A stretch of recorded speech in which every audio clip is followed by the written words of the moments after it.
Salutations once again to the Truth Core, whoever and wherever you may be on the planet. I'm here today, 22nd of April, 2021, to tell you about the operating system of the Great Beast. To begin, I'll do something that is sometimes necessary in teaching, as well as in public discourse.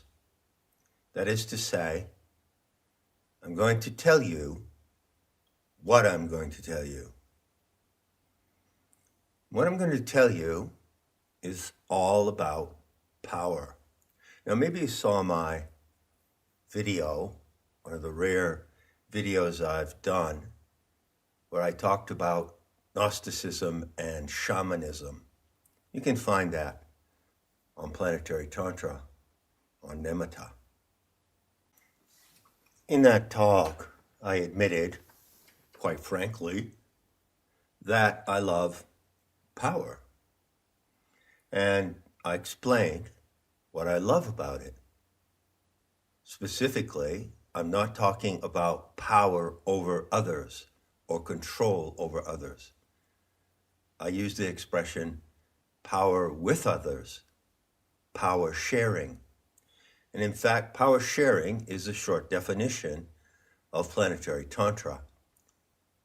But with whom or what do you share that power? You have power as an individual human animal. And with whom do you share that power? How do you couple your power with another power? That coupling, that dyad, is the root of this practice. One thing, one aspect of Planetary Tantra that makes it so unique and beautiful is that the formula of power sharing goes to the source. So you as an individual can share your power with its source. Where does it come from? You can share your power, the power of your life, with the source that gives you life. That is the simple and elegant proposition I'm presenting here. Now, an essential factor in this power-sharing dynamic can be expressed in a single word: scalar. The word scalar refers to the distribution of anything across different scales or frames of reference. So the power of the OS, of the Great Beast, is scalar. So when a Gnostic speaks about the powers operating in the universe, that which brings it into manifestation, then he or she always places power in a scalar arrangement. And that arrangement is not complicated. For instance, Gnostics taught that the fundamental power of the universe at the ground of everything, and this instruction from Gnosticism has many parallels with Hindu tantric cosmology, also called Tantra Shastra. Well, the Gnostic looked first at the ultimate ground power called the originator. So there is only one universe with a capital U. There are no parallel universes. There are parallel worlds, even parallel galaxies within the universe, but there's only one universe. And so the ground power of the universe is the originator. And that is the ultimate source of power. From there, you scale down into the galaxies. Each galaxy is a source or wellspring of power. So the pleroma, the core of a galaxy, is another center of power in the scalar arrangement. Then you come from the galactic core out into the galactic arms. That's where you find planetary systems. And a planet in one of those systems, such as ours, is the immediate and local source of power. So there are two steps in the scalar model to the ultimate power. One, back to the pleroma, and two, to the originator. So in the living gnosis today, we say simply that the Earth, the living planet, is your local source of power. And the Gnostic myth of the fallen goddess describes how the Earth is one part of a three-body system. This is called the trimorphic protonoia. And so the sun and the moon and the Earth are a single body. And in fact, those three bodies are the totality of the Gaian power system. But it so happens, of course, that the immediate access to that system is through the Earth. And then through the Earth, you access the moon and the sun. So the Earth, the ground beneath your feet, is the local source of power. The Earth is the body of the Divine Mother. She gives you birth. She sustains you at every breath. She reabsorbs you when you die. So there you are, a human animal standing on the Earth. And you have certain powers or capacities. You have, first of all, the physical power of your body, of your arms and legs. Then you have mental or intellectual power. You also have psychic powers and the power of imagination. And all those powers are engaged with the Earth, whether you know it or not. So the scalar dimensions of power from the originator through the pleroma down to the Earth beneath your feet, right into your body, translate in a way that you can access them.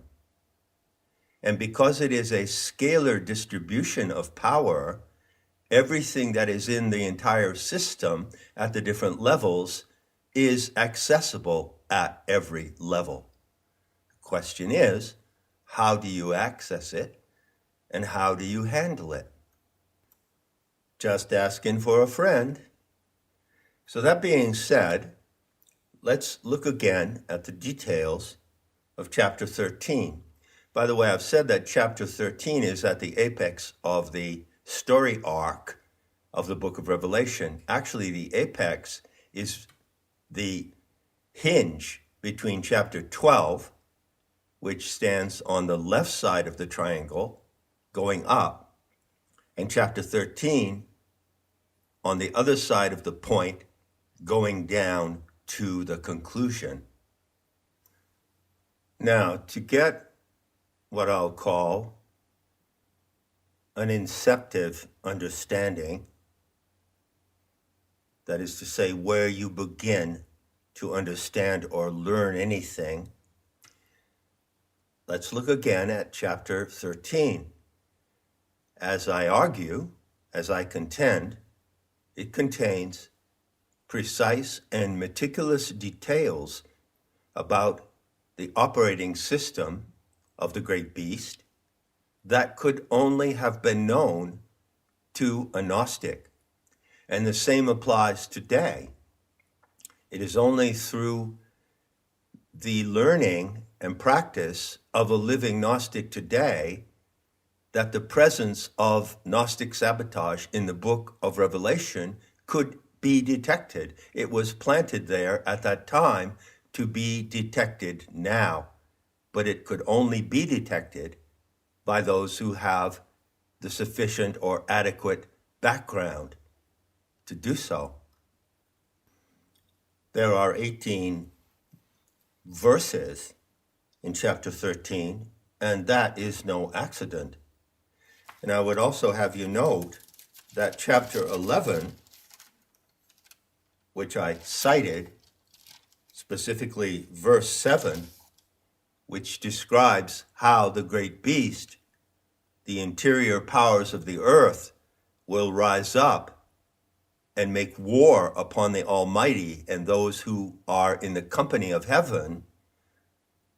That is chapter 11. And then when you turn to verse 11 of chapter 13, you have the description of the operating system, which tells you how the beast can do that, how the beast can actually overthrow and defeat the powers of the Almighty Father God. By the way, I must add for clarification, this is of course a religious document, but when I talk about the Almighty Father God, as a Gnostic, I'm not merely referring to that figure in Christian theology. The Almighty Father God is present today in Klaus Schwab.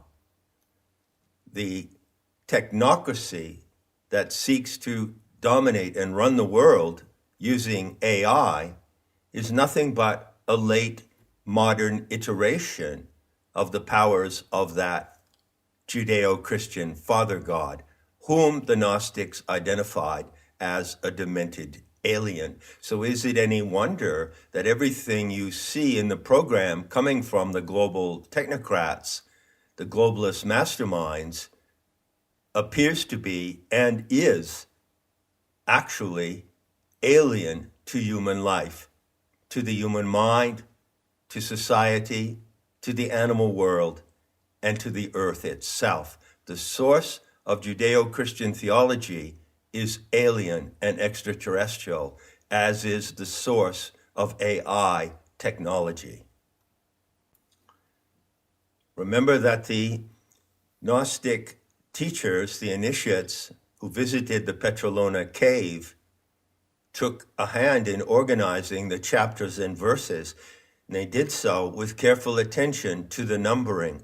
It's no accident that the 18th verse of the 13th chapter says the following: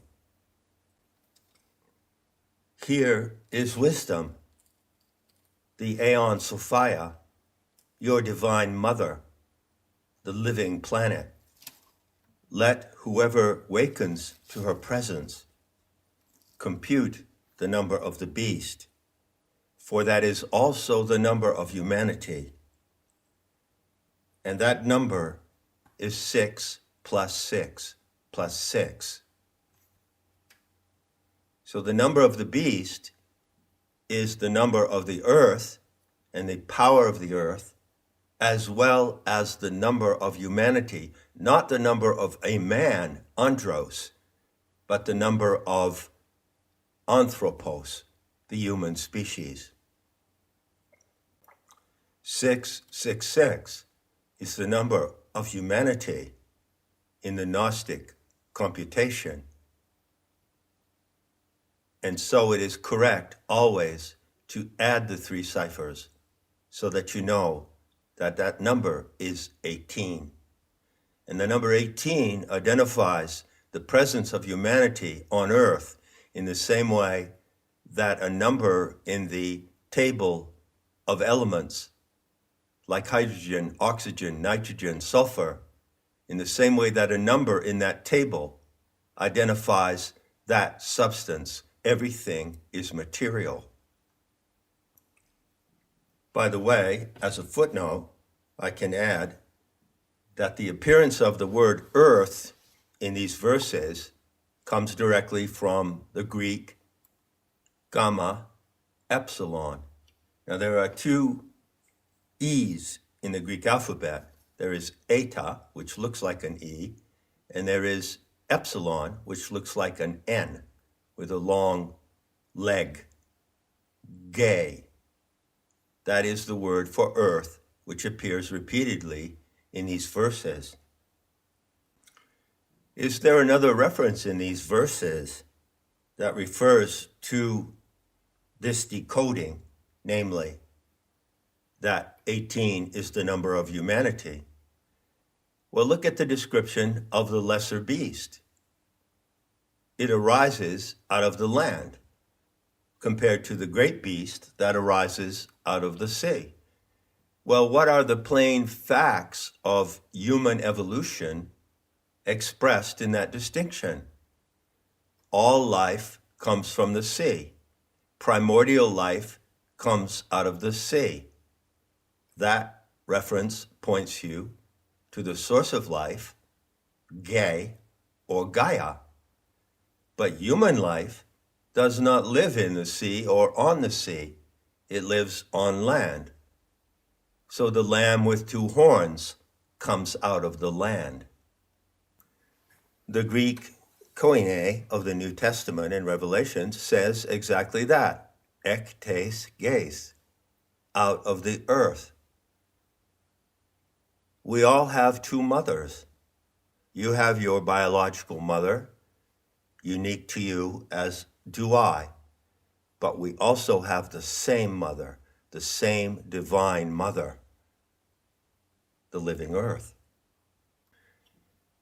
Now, to emphasize once again, and it's not too important to repeat, this passage is coded with precise Gnostic intel. This is the semtex that those initiates placed in the book of Revelation so that those who can read it and know what is there will know that the whole system of Judeo-Christian theocracy contains the seeds of its own destruction. And that passage gives the formula and the procedure to accomplish that destruction and to take down the insane control system of the entire world. Let me again signal you to two exact words in this passage. One is plane, and the other is drakon. So drakon is a word that you find in the Nag Hammadi treatises. And specifically, drakon refers to the draconic or reptilian powers of the alien predators, the archons. So drakon is the archon overlord. And that trope, of course, goes immediately to the popular notion of reptilians and reptilian bloodlines, a lot of which is pure fantasy. But the basic Gnostic intel uses drakon in that way. But Sophrades cued the mad monk to use the word drakon in another sense that is only known to those who can decode it correctly. So in this reference, drakon refers to the reptilian power of the earth, which is known as Maha Kundala, or the great Kundalini, the great coiled serpent power. So the red dragon is an image of the serpent power of the earth, the telluric forces of the infernal world, which Christians and many others regard as hell, the bottomless pit, and they regard it as the habitat of horrible demonic powers. Well, it's nothing of the sort.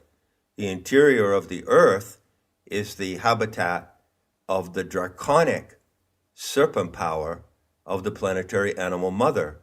And when that serpent power, which consists of a variety or range of different currents, emerges, it emerges in the form of an 18-point field of power, a force field of 18 specific modalities. These are represented in the icon of the great beast. By the way, small correction. In the previous talk, at minute 23, I suggested that the word icon, which is E-I-K-O-N in Greek, means mark. Of course it doesn't. It means image. The word for mark specifically is charagma, and we'll get to that eventually. So the term drakon, read in one way, yes, does refer to the alien archontic powers, which insinuate themselves into the mind of the human races. But in another respect, in this passage, it refers to the power of the Aeonic Mother herself. The other word, plane, occurs frequently in the Nag Hammadi codices, and it occurs there to describe the insinuating, deviating, and predatory influence of the archons. So actually there are two terms in these verses which Gnostics used routinely. And so Fridays suggests those terms to be used here, but only so that they can be read in another way. So when the passage says that the lesser beast deceives the world and all those who live on earth, you see the word plane, which is the root of the word planet, and it means to go astray, to lead astray. But there's a double meaning here. Does the lesser beast, who handles the power of the great beast, deceive or lead astray the world? Absolutely not. But it does lead the world and the mind of humanity away from the Almighty Father God. It leads away, not astray. This Gnostic twist on a language might seem, I don't know, far-fetched. But in fact, it isn't at all. Such nuances occur often in the use of specific words in English, Greek, and other languages. For instance, take the word baffle. You can say, the problem baffled him. And you know exactly what that means. It confused him. But you can also use the word baffle to refer to something that mutes something else, like the baffle of a musical loudspeaker. So the function of the baffle is so that the bass comes through more clearly. See the difference? Many examples of that sort could be cited. In any case, it is remarkable that two words that occur in the outstanding vocabulary of Gnostic mythology occur also in these 6 verses. So now let's conclude by making a quick review of the features of the operating system of the great beast. First of all, the operating system has to have a handler, a telestes. And what does the handler do? That's a human being, by the way, a creature that comes out of the land. Well, the handler first brings attention to the world of the presence of the great beast, the living earth, and shows the world how to recognize and revere the power of the earth, which is your local ground source from which comes your life and everything that you experience as a living animal, not only your biological life, but your psychic life as well, your soul life, some would say. So the work of the handler begins with that act of recognition. There's another detail that comes up twice in these verses. It's a reference to one of the heads, one of the 7 heads being wounded, and yet the beast lives. So why is there a reference to one of the 7 heads being wounded? Now, I can't adequately go into that right now, but I'll point out something quite important. If you are one, whoever, who recognizes the presence of the local source of life in the earth, and you calculate the number of the beast, there is another way to calculate it. There are several ways. It's 6 plus 6 plus 6. Okay, obviously, been there, done that. It's also 10 horns, 7 heads, and 1, the scarlet woman. That adds to 18. But it can be broken down even more precisely at the structure, the dynamic structure of the operating tool, the icon. So it can be broken down in this way. 10 plus 5 plus 2 plus 1. Now each of those units refers specifically to the structure of the icon. So you break the 7 down into 5 plus 2. That begs the question, where is the wounded head? And what does it signify? There are 7 heads. Which of the 7 is wounded? How and why? And how has it been healed so that the beast continues to live? Well, specifically, in the construct, there are 2 points or buttons. These buttons on the operating app represent telluric frequencies or powers streaming from the Mother Earth. And another way to calculate that system is to say that there are 16 frequencies, discrete frequencies coming from the Earth, which are real. They are acoustic frequencies. Now, what are the remaining actions of the lesser beast who operates the power of the great beast? Well, the text says about bringing fire down from heaven. That refers specifically to commanding electricity, atmospheric electricity. Have you note, by the way, that the ability to control the weather, cause storms or rain, is traditionally attributed to shamans in many cultures around the world. And obviously, the operator of the OS is a kind of shaman. Gnostics were shamans. You find the Greek word semia, which is the root of the word semiology, and it means a sign or omen. So what happens in operating the system is that the operator is able to detect signs and omens which are coming from the ground source, and also able to transmit signs and omens. Again, in all indigenous cultures of the past, the shaman had the powers of divination, mantique. So celestial mantique was the reading of the signs in the sky, such as the phases of the moon.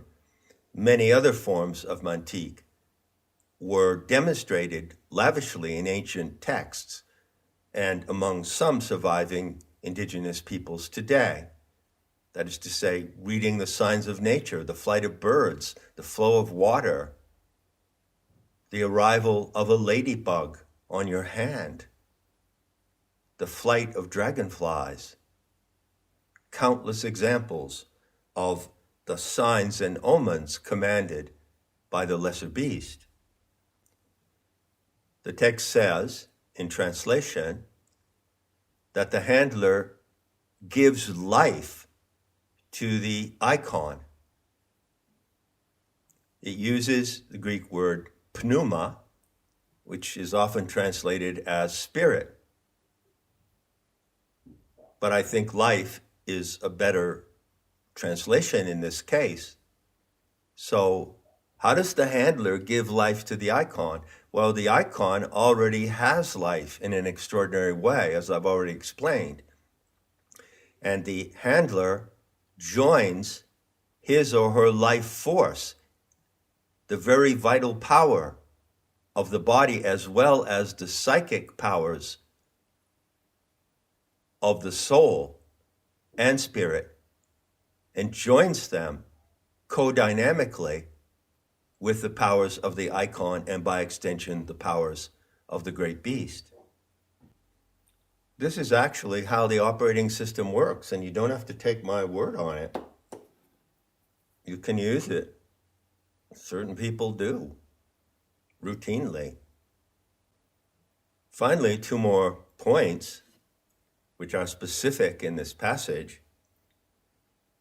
The handler gives to the icon the power to speak. Now, I've pointed out the different ways of computing the 18 modalities of the planetary animal mother, and they're numbered. Number 16 is the blue point in the icon, and that is the intercom.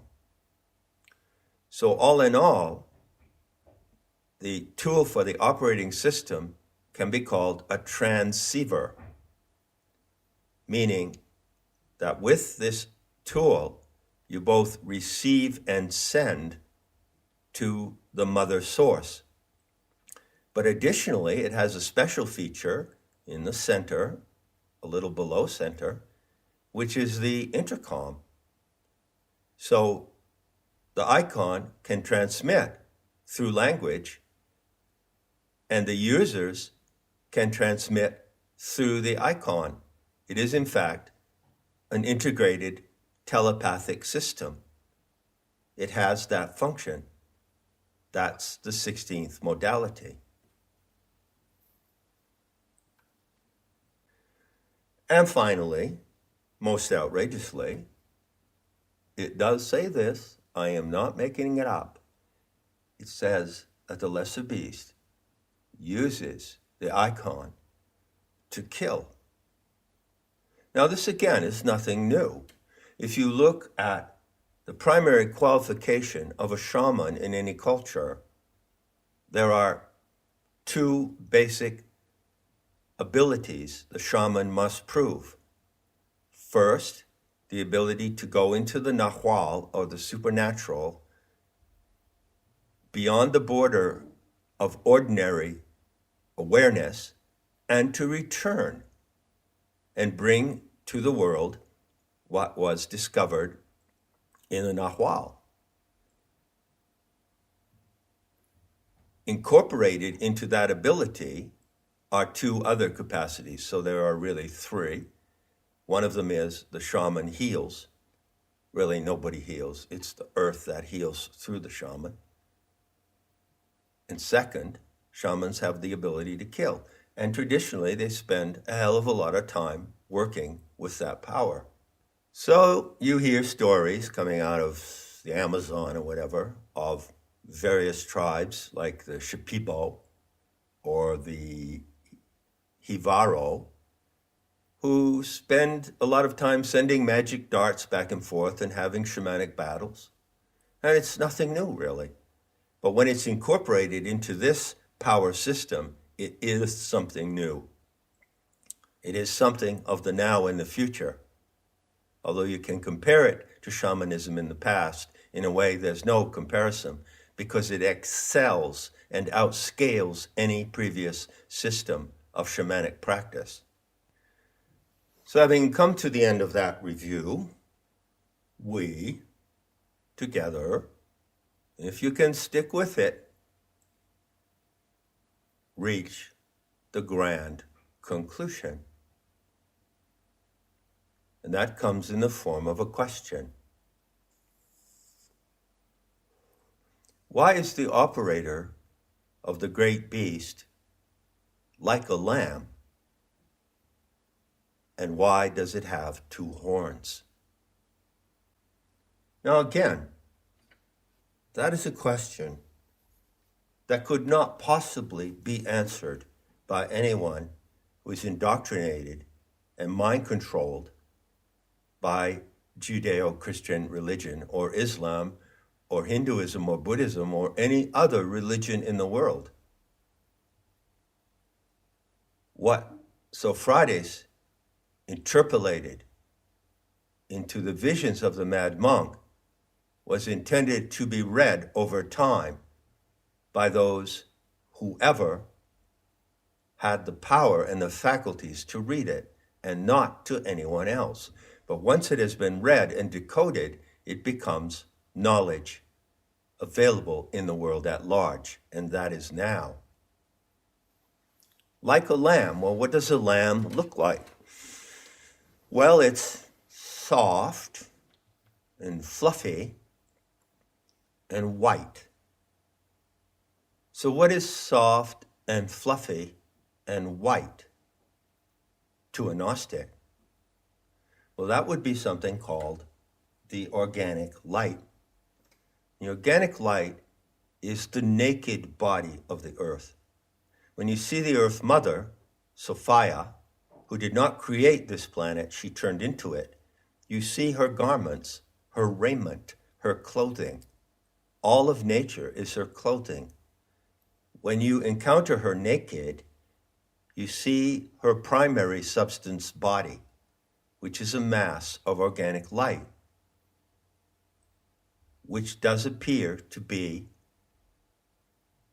foam-like or fluffy in a way. And it is, of course, white, hence the Roman or Latin name, or is it the Greek name, for the white goddess, Leucothea. Now,